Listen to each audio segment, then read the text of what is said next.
Bismillahirrahmanirrahim. Assalamualaikum warahmatullahi wabarakatuh.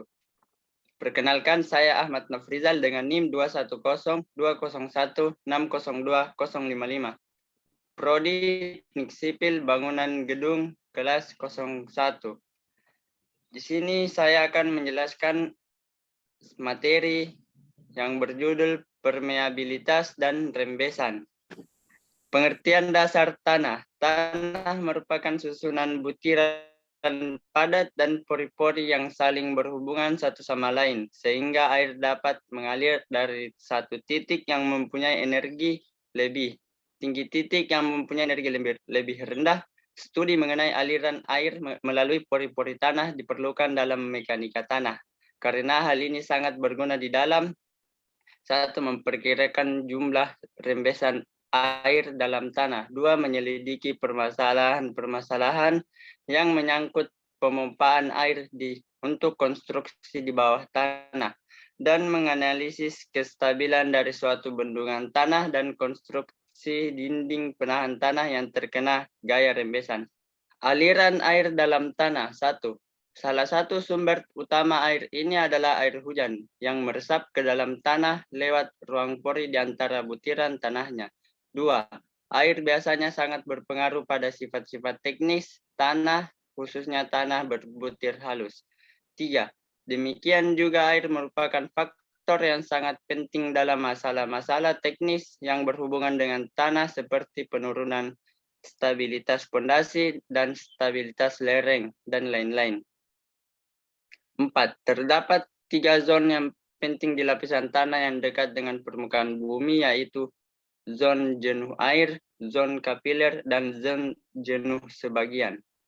Gradien hidrolik. Menurut persamaan Bernoulli dapat dirumuskan H sama dengan P per YW tambah V pangkat 2 per 2G tambah Z, di mana H sama dengan tinggi energi total, P sama dengan tekanan, V sama dengan kecepatan, G sama dengan percepatan disebabkan oleh gravitasi, YW sama dengan berat volume air.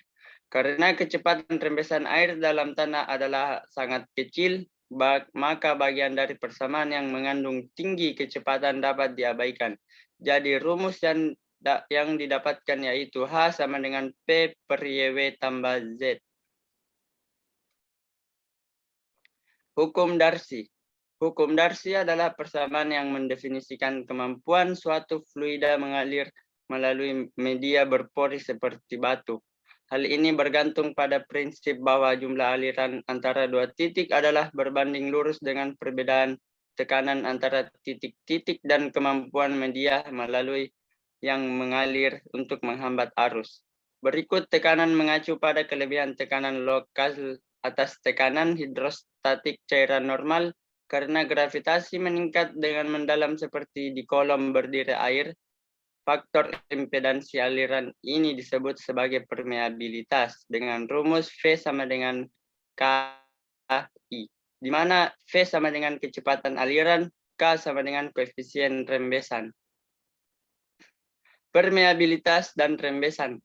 Tanah memiliki pori-pori yang dapat dialiri oleh air atau fluida. Air mengalir dari titik yang bertekanan tinggi ke titik yang bertekanan rendah. Permeabilitas adalah kemampuan tanah untuk mengalirkan fluida. Semakin mudah dialiri, semakin tinggi permeabilitasnya dan sebaliknya. Sedangkan rembesan air dimaksudkan untuk mengukur kemampuan tanah dilewati oleh air melalui pori-porinya. Kemampuan mengalirkan air dinyatakan dalam bentuk koefisien permeabilitas atau koefisien rembes atau daya hantar fluida atau yang disebut hydraulic conductivity. Koefisien permeabilitas. Hukum Darcy menunjukkan bahwa permeabilitas tanah ditentukan oleh koefisien permeabilitasnya. Koefisien permeabilitas tanah bergantung pada berbagai faktor. Setidaknya ada 5 faktor utama yang memengaruhi permeabilitas tanah, yaitu 1. Viskositas cairan. Semakin tinggi viskositasnya, koefisien permeabilitas tanahnya akan semakin kecil. 2. Distribusi ukuran pori. Semakin merata distribusi ukuran porinya, koefisien permeabilitasnya cenderung semakin kecil. 3. Distribusi ukuran butiran. Semakin merata distribusi ukuran butirannya, koefisien permeabilitasnya cenderung semakin kecil. 4. Rasio kekosongan atau yang disebut void. Semakin besar rasio kekosongannya, koefisien permeabilitasnya, tanahnya akan semakin besar. Kekasaran 5. Kekasaran partikel mineral. Semakin kasar partikel mineralnya, koefisien permeabilitas tanahnya akan semakin tinggi. Koefisien rembesan. Koefisien rembesan atau yang disebut K dalam laboratorium dapat ditentukan sebagai berikut. 1. Pengukuran dalam tegangan tetap atau yang disebut constant head. Sejumlah air dialirkan melalui kumpulan tanah yang akan diselidiki. Debit Q dapat ditentukan dengan isi air yang keluar dibagi jumlah waktu yang digunakan. Seperti gambar di bawah ini. Dan rumus yang digunakan sama dengan Q sama dengan KI kali A. Q sama dengan K. K sama dengan K atau L dikali A. K sama dengan Q kali L atau A dikali A. 2. Pengukuran dalam tegangan tetap. Penurunan air dalam jangka waktu dt dan dh dengan hukum Darcy. Banyaknya air dalam jangka waktu dt adalah yang diketahui luas pipa sama dengan A, luas contoh sama dengan A, dan panjang L, dan panjang H2 dan H1. Adapun rumus pengukuran dalam tegangan tetap seperti gambar di bawah ini. Jaring aliran. Pengukuran dalam jaring aliran tersusun dari sejumlah garis aliran dan garis ekipotensial. Digambarkan dengan aturan sebagai berikut. Garis aliran. Garis sepanjang nama partikel air bergerak dalam massa tanah dari hulu ke hilir. 2. Garis ekipotensial. Garis hubung titik yang sama tinggi potensialnya. Jaring aliran adalah kombinasi dari beberapa garis aliran dan garis ekipotensial dan selalu berpotongan tegak lurus. Garis aliran dan garis ekipotensial berpotongan tegak lurus dan mendekati bujur sangkar. Penggambarannya dicoba-coba dan kondisi batasnya perlu diketahui.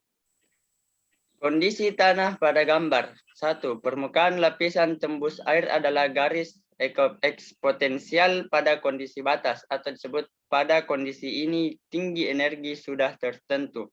2. Semua garis aliran memotong AB dan DE tegak lurus. 3. Lapisan kedap air FG adalah garis aliran. 4. Garis yang menyusur tepi turap ACD juga garis aliran. 5. Garis ekipotensial memotong ACD dan FG tegak lurus. 6. NF adalah jumlah jalur pengaliran atau yang disebut NF sama dengan number of flow channel. 7.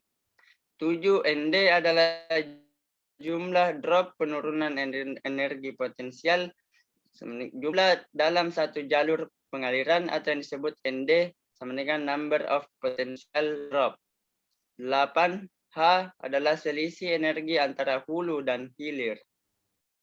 Baik, inilah materi yang dapat saya sampaikan. Kurang lebihnya mohon dimaafkan. Wabillahi taufiq wal hidayah. Wassalamualaikum warahmatullahi wabarakatuh.